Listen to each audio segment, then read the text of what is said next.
Un nuevo siglo, un nuevo horizonte, un nuevo relato que, si se enuncia, se hace historia activa.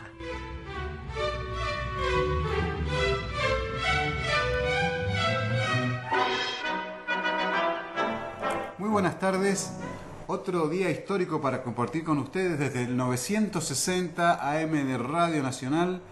Historia Activa, un programa hecho por historiadores para todos ustedes, con la producción general de Rosa Grintal, la investigación bibliográfica de Clara María Vargas, la dirección general de José Luis Giorlando y quien les habla como historiador asociado, Alejandro Cruz. Vamos a compartir hasta las 14:30 este nuevo programa de historia e historias que hemos preparado para ustedes.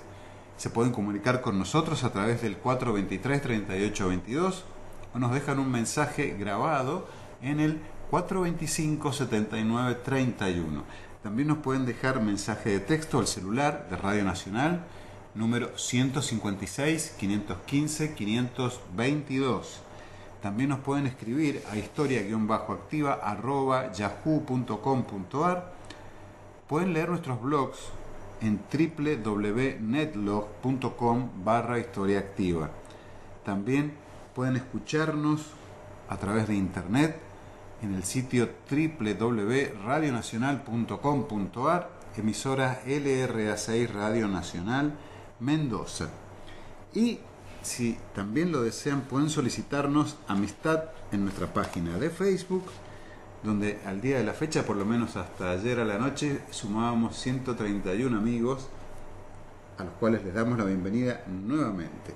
Y gracias a la gente que nos escucha a través del aparato de radio desde hace tanto tiempo. Bueno, estamos llegando casi a la finalización de este periodo histórico de Mendoza, que tiene que ver con los gobernadores de la provincia en el periodo preconstitucional.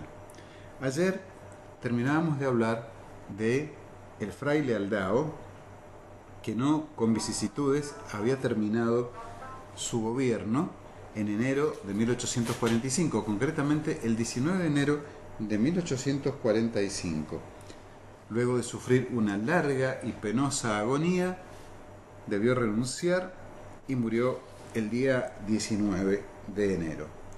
Recordemos que los años de Aldao, pese a su popularidad, a su gran ascendiente entre la tropa y algunos sectores de la población, pese a todo eso y a las obras que había conseguido hacer, siendo muy popular, había observado desde siempre una conducta bastante violenta y ejercido, cierta crueldad con respecto a sus enemigos políticos, es decir, los unitarios.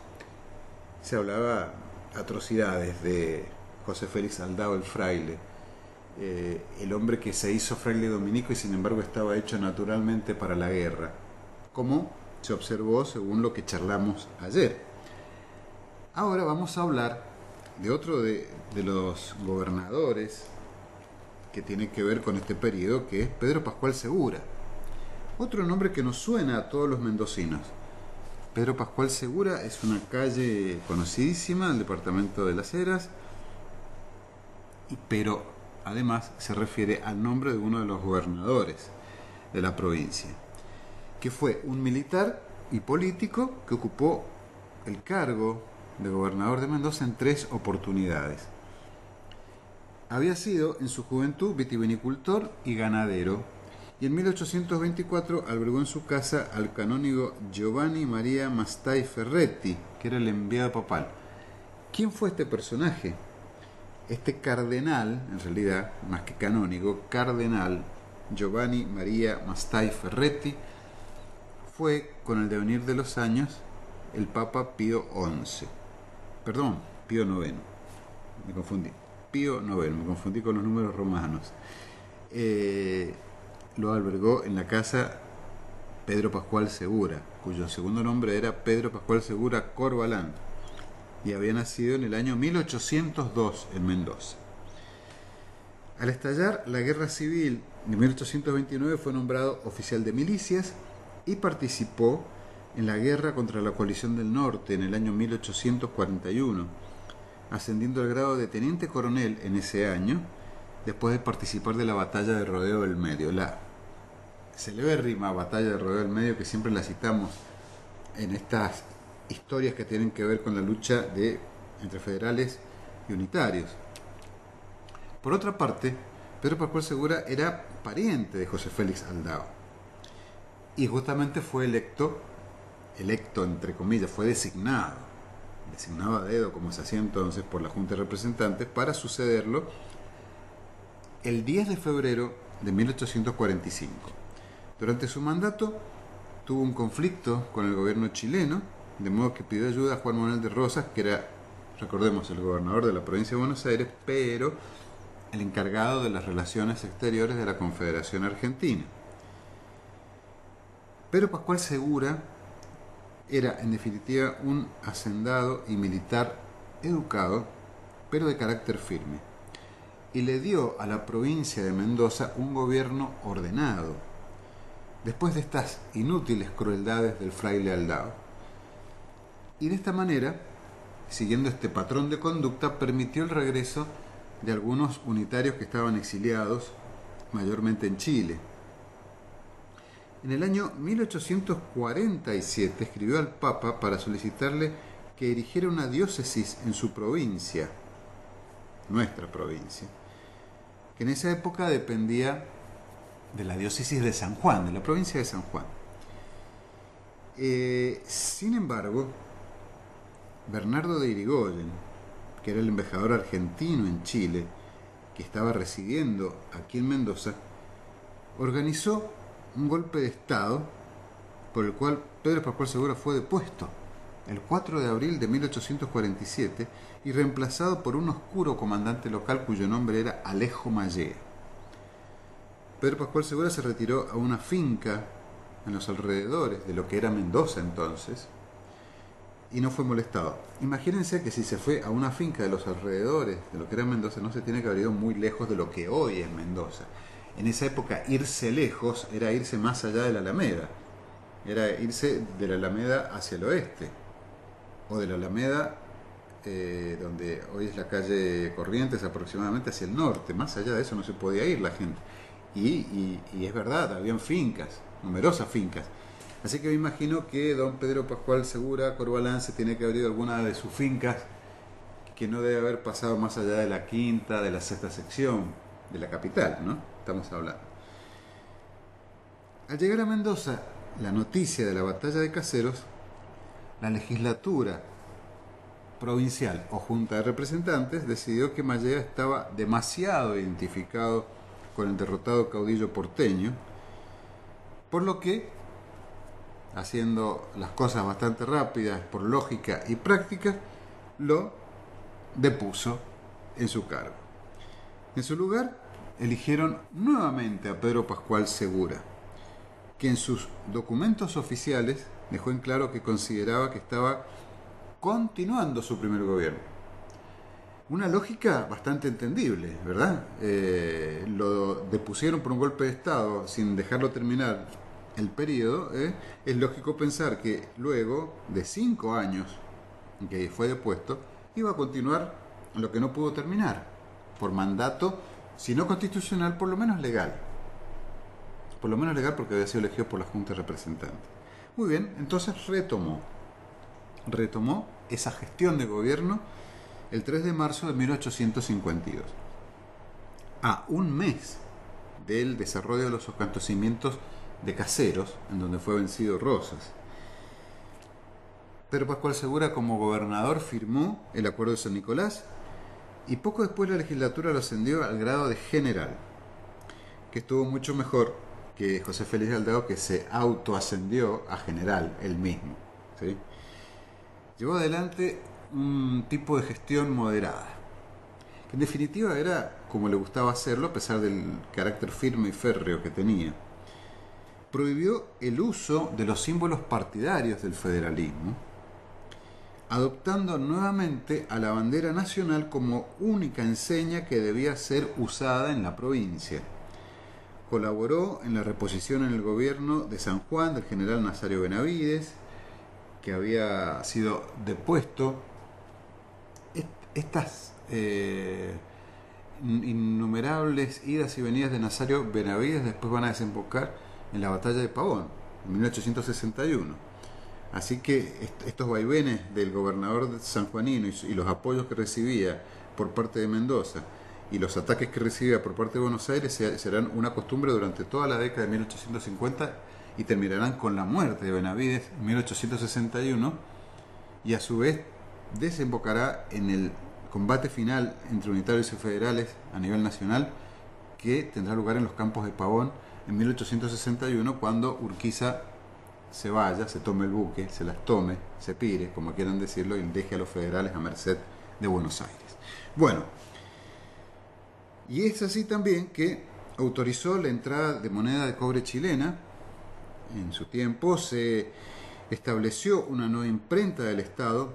La imprenta del Estado viene o sea, la institución o el área de gobierno que siguió esta imprenta creada por Pedro Pascual Segura es la actual imprenta de la Casa de Gobierno, donde se imprimen, entre otras cosas, el Boletín Oficial de la Provincia, que fue fundado el 7 de abril de 1899.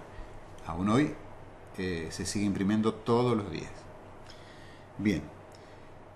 Y a la vez hizo jurar la Constitución de 1853, la que se juró el 1 de mayo de ese año. Se destacó por realizar numerosas visitas al interior de la provincia.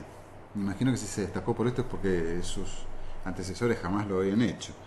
Fundó escuelas, colegios, tribunales, la penitenciaría que luego funcionó durante mucho tiempo, donde hoy está el edificio del Colegio Nacional, sobre la calle Chile.